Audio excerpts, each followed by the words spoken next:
We're going to talk about today is something I'm calling Silicon Valley's ultimate exit. And so, as motivation here, it's a bit topical. Is the USA the Microsoft of nations? We can take this sort of thing and we can expand it.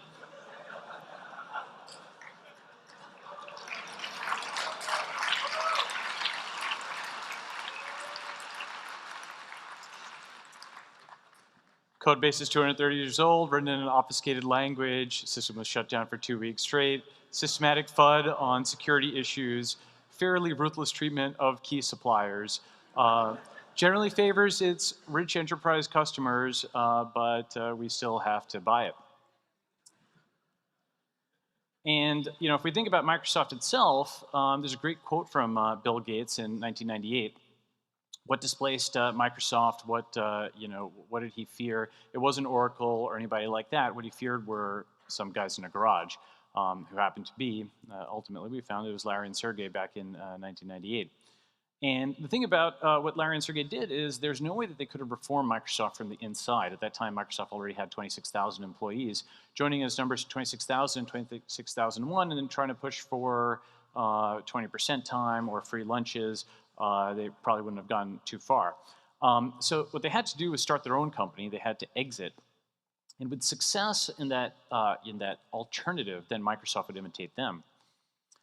And this is actually related to a fundamental concept in political science, the concept of voice versus exit.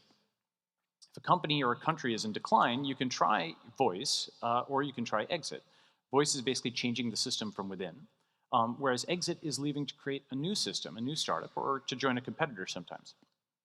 Loyalty can modulate this. Sometimes that's patriotism, which is voluntary, and sometimes it's lock-in, which are involuntary barriers to exit.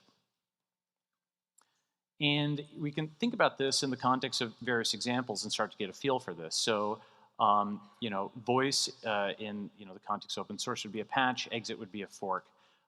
Voice in the context of a customer would be a complaint form, whereas exit would be taking your business elsewhere. Voice in the context of a company, that's a turnaround plan. Exit is leaving to found a startup. And voice in the context of a country is voting, while exit is emigration. So up there are those two images. On the left is the normal Rockwell painting on voice. On the right is actually my dad in the center, and that's kind of a grass hut on the right-hand side. So he grew up on a dirt floor in India and left because India was an economic basket case, and there's no way that he could have voted to change things within his lifetime, so he left. And it turns out that while we talk a lot about voice in the context of the US and talk about democracy, that's very important, but we're not just a nation of immigrants, we're a nation of emigrants. We're shaped by both voice and exit. Starting with the Puritans, they fled religious persecution. The American revolutionaries, which, left England's orbit. Then we started moving west, leaving the East Coast bureaucracy to go to the Western nations. Later, late 1800s, Ellis Island, people leaving pogroms, and in the 20th century, fleeing Nazism and communism. And sometimes people didn't just come here for a better life, they came here to save their life. That's the airlift at the end of Saigon. And it's not just the US that's shaped by exit. Silicon Valley itself is also shaped by exit. You can date it back to the founding of Fairchild Semiconductor with the Traitorous Eight and the founding of Fairchild. The fact that non-competes are not enforceable in California. And the fact that VC funds disruption, not just turnaround. The concept of forking in open source, if you think about the back button, that is in some ways one of the cheapest ways to exit something.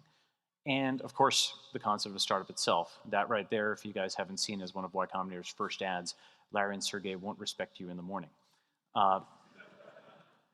So the concept here is that exit is actually an extremely important force in complement to voice. And it's something which is something that gives voice its strength. So in particular, it protects minority rights. In the upper left corner, for example, you can imagine two countries, and country one is following policy A and country two following policy B. Some minority, is potentially interested in following policy B, but A is very stridently, promulgated by the majority. However, there's some other country, maybe a smaller country, maybe another country that's actually quite into B, and so that person leaves. And they're not necessarily super into B, but they think it might be interesting, thus B question mark. And what happens is that all the other guys in A see that people are actually leaving. They really care about this particular policy so much that they actually left. It could be a feature where people are leaving for a competitor. It could be a bug that you haven't fixed, so people fork the project and take it somewhere else.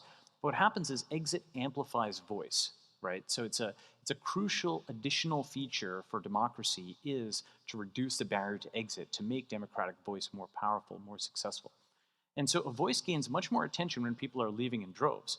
And if I would bet that exit is a reason why half this audience is alive. Many of us have our ancestors who came from China, Vietnam, Korea, Iran, places where there's war or famine, economic basket cases. Exit is something that I believe we need to preserve, and exit is what this talk is about. So exit is really a meta concept. It's about alternatives. It's a meta concept that subsumes competition, forking, founding, and physical immigration. It means giving people the tools to reduce influence of bad policies over their lives without getting involved in politics, the tools to peacefully opt out. And if you combine those three things, this concept of the US as a Microsoft of nations, the quote from Gates and Hirschman's treatise, you get this concept of Silicon Valley's ultimate exit. Basically, I believe that the ability to reduce the importance of decisions made in DC in particular, without lobbying or sloganeering, it's actually going to become extremely important over the next 10 years. And you might ask, why? What does this have to do with anything? So the reason why is that today it's Silicon Valley versus what I call the paper belt. So there's 4 cities that used to run the United States in the post-war era, okay? Boston with higher ed, New York City with Madison Avenue, books, Wall Street, newspapers, Los Angeles with movies, music, Hollywood, and of course DC with laws and regulations formally running the country. And so I call them the paper belt after the Rust Belt of yore.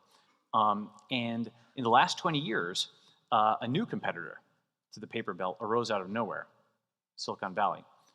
And by accident, we're putting a horse head in all of their beds. Right? We are becoming stronger than all of them combined. And to get a sense of this, Silicon Valley is reinventing every industry in these cities. That X up there is supposed to be a screenplay for the paper of LA. And LA is going to iTunes, BitTorrent, Netflix, Spotify, YouTube. That was really the first on the hit list, starting in '99 with Napster. New York, right alongside, AdWords, Twitter, Blogger, Facebook, Kindle, Aereo. We're going after newspapers. We're going after Madison Avenue. We're going after book publishing. We're going after television. Aereo figured out how to put a solid-state antenna in a server farm so they don't have to pay any TV fees for over there recording.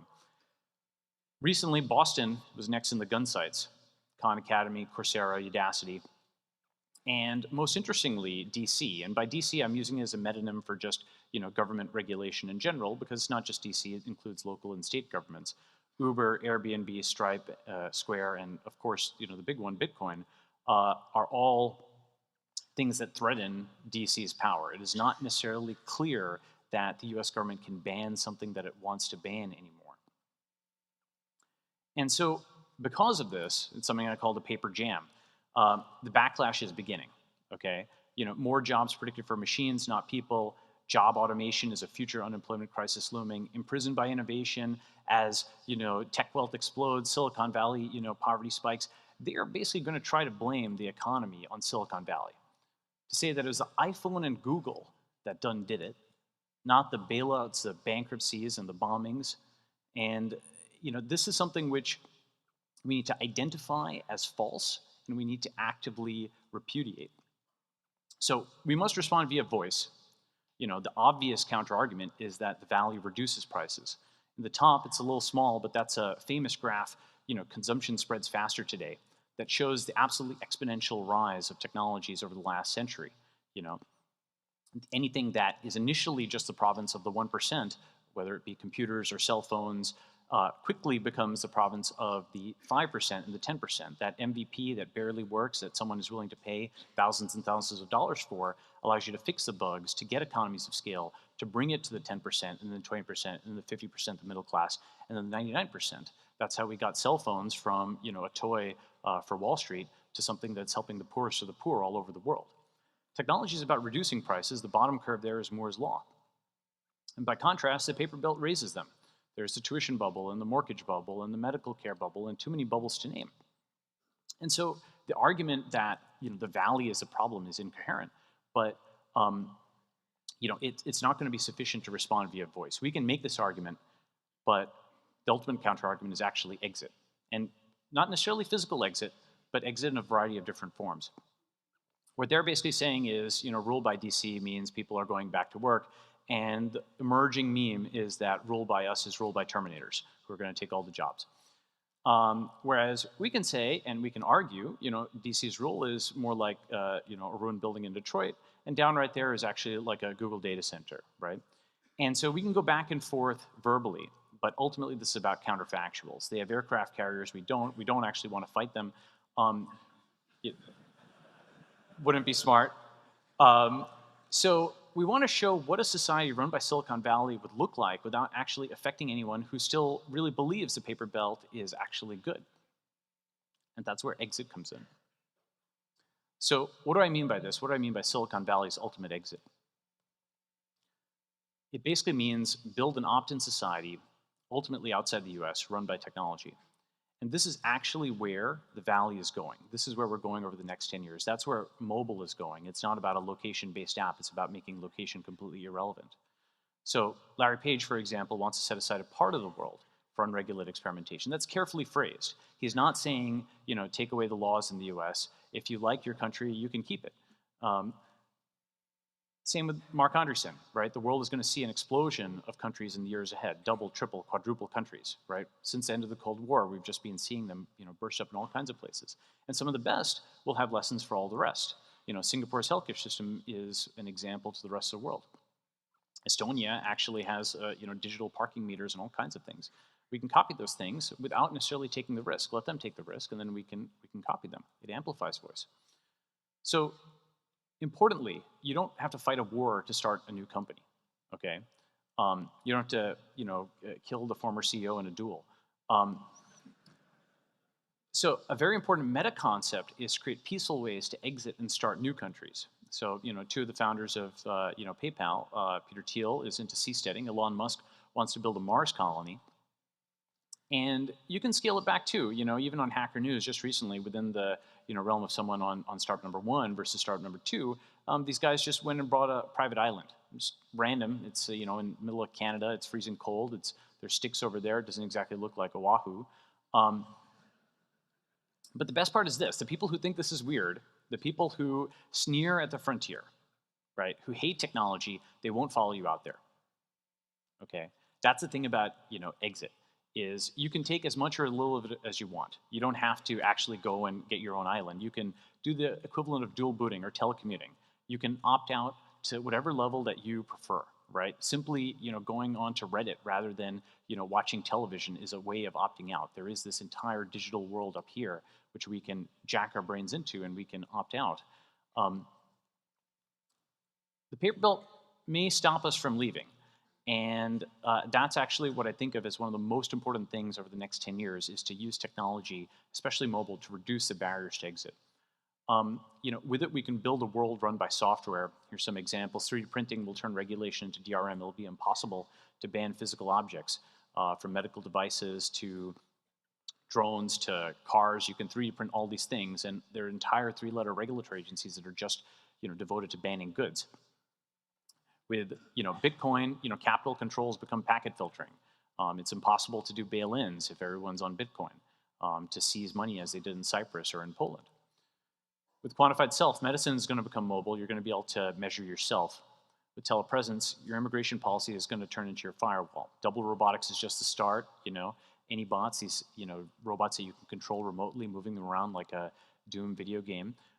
Soon they'll be humanoid on their side, and they're going to get pretty good. So you can be anywhere in the world walking around with a humanoid robot on their side, and without paying a plane ticket. Drones, warfare is going to become software. Laws are going to become code. Management via robotics is going to become automation. And property rights are going to become a network effect if you know about Bitcoin's smart property.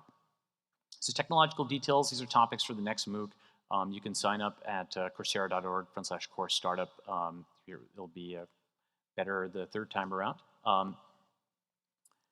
But that's what I think, if you want to think big, if you want to think about things that are next, build technologies as minimal or as maximal as you want for what the next society looks like. It could be something as simple as allowing people, the middle class to make tax shelters, apps that allow people to travel and relocate better because it's a huge pain to move from city to city. Anything you can think of that reduces the barrier to exit, that reduces lock-in. If we work together, we might be able to build something like this. Thanks.